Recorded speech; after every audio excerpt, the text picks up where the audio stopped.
Virtual speaking has become an explosive industry filled with potential for you to gain a lot more visibility. And in this session, we're going to talk about how do you get on these virtual stages? How do you continue to serve all these different audiences from the comfort of your home? That's what we're going to be talking about in this session of Side Hustle Paradise. The expert who's joining us is the founder and lead visionary over at Creative Age Consulting Group and the Wealthy Life Mentor. She is an internationally known speaker, transformation artist, Be the Change Movement to Watch award winner, and one of America's premier experts. She is the executive producer and hostess of the Apple Top 100 ranked Wickedly Smart Women podcast and is hired to consult with high achieving leaders who are called to be the vanguard of the creative age. Our expert who joins us is none other than Emerald Greenforest. Emerald, welcome to the summit. Mark, thank you so much for having me. What a pleasure to be here. Emerald, it's a pleasure to have you on Side Hustle Paradise, and we got to talk through Ditch the Job. We got to talk at the New Media Summit a few times, and I feel like this is such a timely topic for people who are, a lot of us at the time of this, like we're in our homes a lot more because of what's going on, and virtual speaking is going to remain a very vibrant industry. So I'm wondering if you could share with us, how can we get on these virtual stages so we can increase our impact from our homes?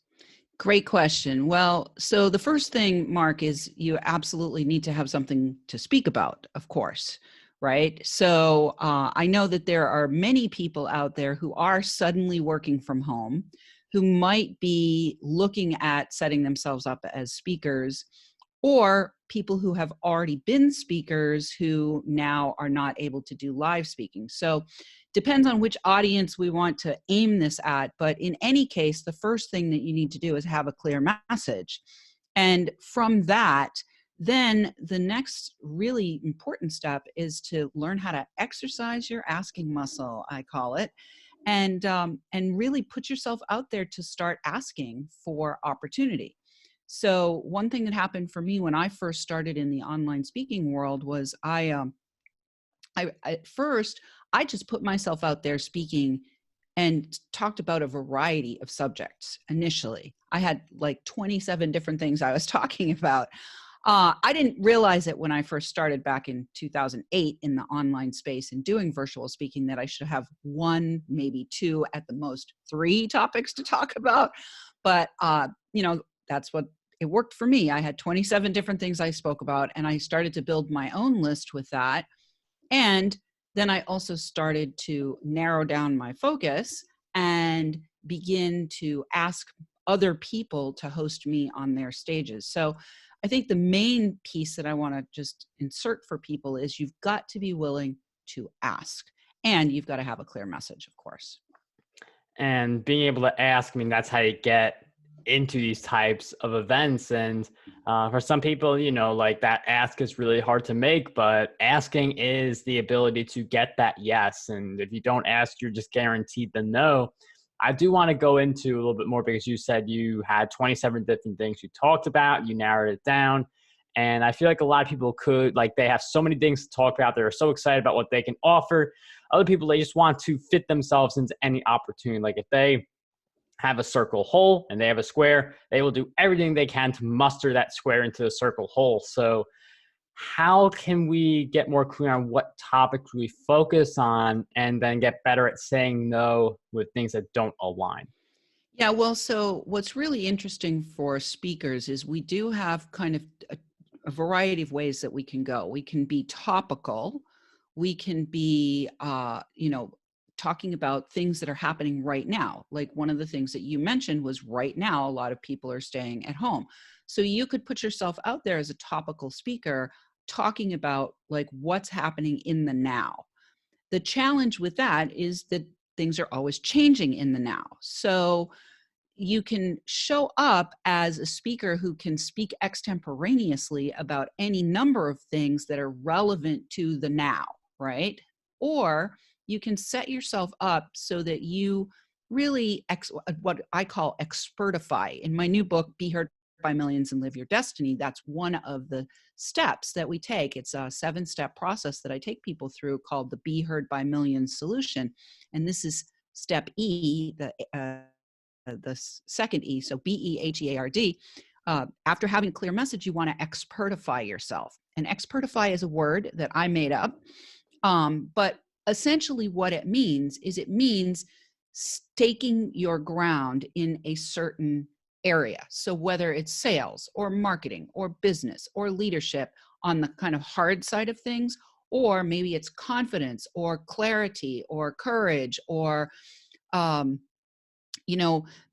knowing how to value yourself properly financially in the marketplace or whatever. There's two different sides. You can go the soft side, you can go the hard side, or you can sometimes create some kind of a combination of both of those things, and then put your stake in the ground and expertify yourself. So as the Wealthy Life Mentor, I am expertified as somebody who helps people to create a wealthy life by design. Now, that is not just about the money piece, and a wealthy life by design actually has a variety of pieces to it. So I can speak about a wealthy life, and I can speak about converting your wisdom to wealth, which are both under this same umbrella. And so when we talk about virtual speaking, I'm talking right now about a specific topic, but it falls under the umbrella of helping people to convert their wisdom to wealth so that they can have a wealthy life. And that idea of, establishing yourself as the expert in your industry, that's going to help you get to the point where event organizers are contacting you and saying, hey, I'd love to have you on my stage. And this can be virtual. This could also be in person. But when you are that big time expert, people will reach out to you. Now, you do have to do a lot of outreach in the beginning, and you should always be doing some outreach. So I'm wondering, Emerald, if you could share with us, what does your outreach look like for getting on more stages and meeting the right people? Yeah, so my outreach for a long time, I didn't do any outreach at all because I had so many people contacting me that I was actually turning down gigs. But when I began, I did a lot of outreaching where I would, work through social media looking for opportunities. I would talk to my colleagues looking for opportunities in mastermind groups and other programs that I was in. And then at one point, when I really started to start the engines on virtual speaking back in 2010, I started in 2008 when I had 27 topics that I was talking about. And then I started to narrow things down. By 2010, I was narrowed enough that I was able to put myself into telesummits. And so what happened was I actually just Googled telesummits. And when you Google telesummits, you will find there are a plethora of telesummits out there that people are always looking for speakers. So one tactic that I used, Mark, was, for example, if somebody's watching this particular telesummit, if it was me and I was the me I was back in 2010, I would reach out to you and say, hey, Mark, I see that you're running this virtual summit. Are you looking for any additional speakers? And you could say yes, no, or maybe, right? So if you say no, my response would be, great. Well, if you're going to do another summit in the future, would you please keep me on your list of potential speakers? That's one way I would handle that. If you said yes, then I need to be ready to go. You've got to be prepared to present because Mark, as the host, you're the host. I want to show up as a great partner to you. I want to show up with all my ducks in a row so that it makes it easy because you're giving me the platform. And the platform has a lot of value to it. And I want to honor the platform that you're giving me. So you want to be prepared so that you make it easy for your host, which means that you're going to promote for them. You're going to give them your headshot and your bio and all the things that they want and then some so that you can show up as a really great partner. So if you said yes, I would immediately be responding with, here's my packet. What else do you need? What can I do? Where should I put the dates in my calendar so that I know that I'm promoting you? You want to show up as a really great partner. If you said maybe, one thing that I would do, and this is like a real leg up yoga move here, as one of my mentors calls it, a leg up yoga move is like an advanced move. One thing I would do is I would say, at the end of your summit, if you'd like, what we could do is 2 or 3 days after you're done with the summit, you could go back to the list of people who were gathered for the summit and say, hey, I've got a special extra bonus speaker for you. And so I could show up as a bonus speaker after the summit has closed. So you close the summit and then you reopen the summit with a special bonus speaker. So that's another way that I've gotten on virtual stages, even though the summit host has said, it's closed. We've got all our speakers. I've offered that as an option. I've said, have you thought about reinvigorating the summit audience by giving them a bonus speaker? And I'll raise my hand for that. And Emerald brings up an interesting idea where you do want to get creative with how you get your foot in the door. And sometimes it's going to be a yes. It's going to be like a regular format. You're in the session.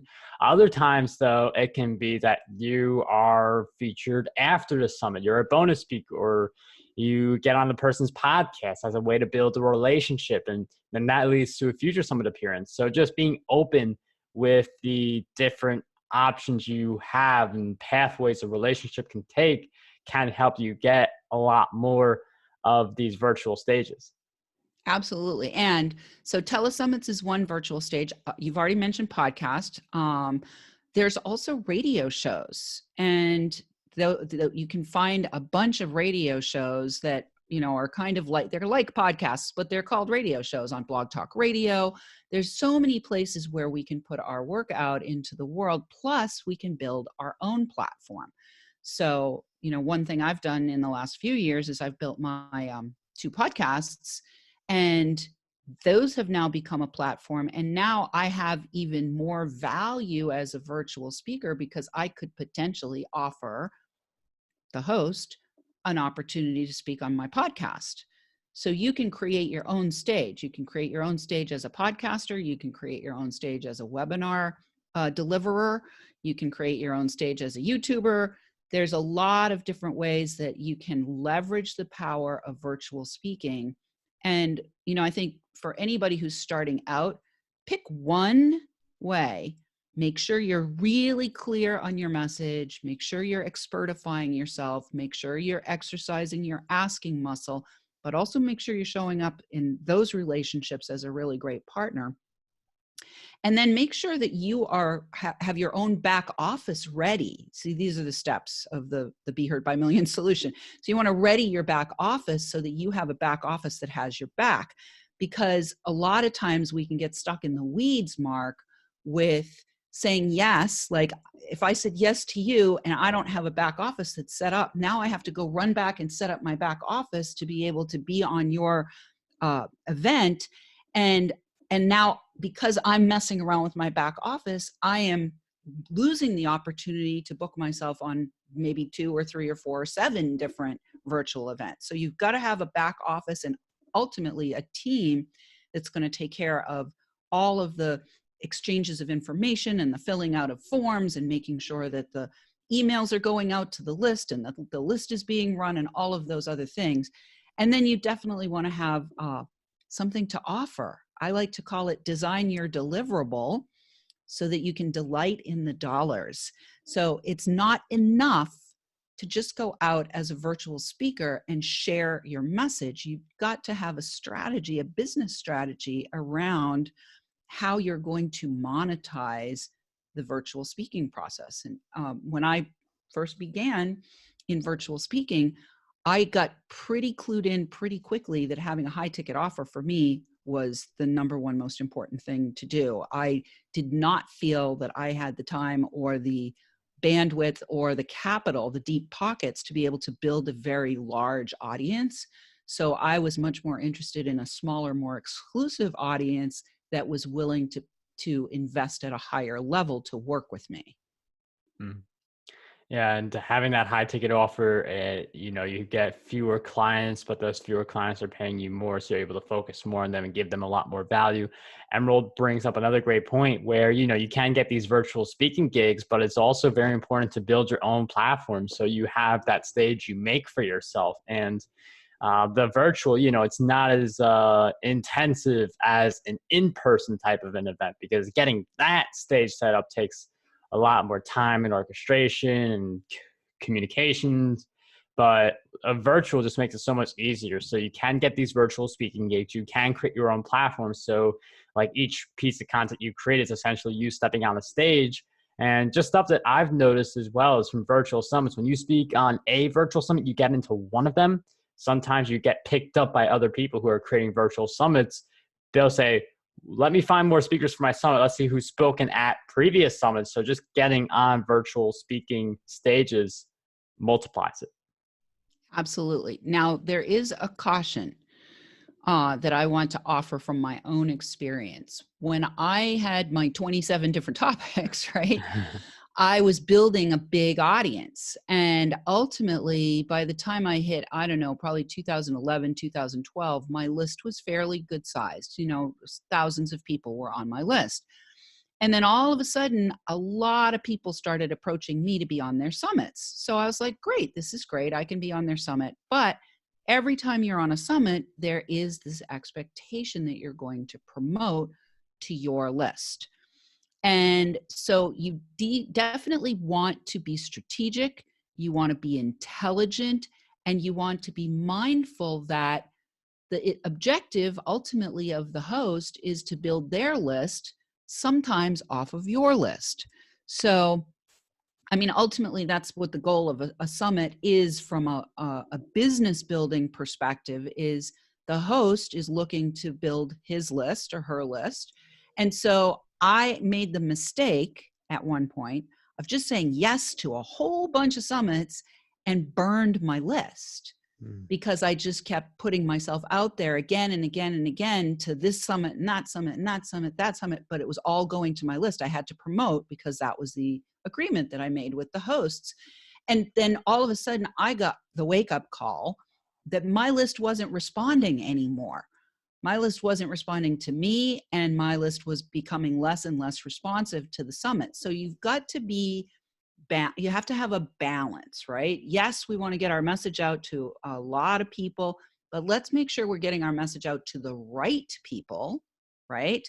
Because there's a difference between getting your message out to a lot of people and the right people, number one. And number two, as you're cultivating your own list, as you're building your own community of people, you have to be mindful about how much they can consume of other people's stuff before they're so full that they don't have any desire to do business with you anymore or anybody else, right? So it's like one of those slippery slopes that you just have to be mindful of. And I learned to finally start saying no to some of these opportunities that showed up. So at the beginning, you want to say yes a lot, but then there comes a point where it's like a tipping point where you have to be like, oh, yeah, maybe not. Maybe this is a no for this one.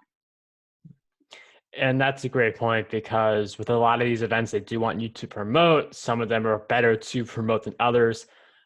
Some summits, they make more sense to promote based on what you do, who your audience is, and what kind of revenue you can make by promoting the summit. So there's just definitely a lot of things to consider when deciding which events to participate in and promote, light or all out. And there's just a lot of different variables that go into the decision-making process. But ultimately at the beginning, you're just trying to get on a whole bunch of virtual speaking stages.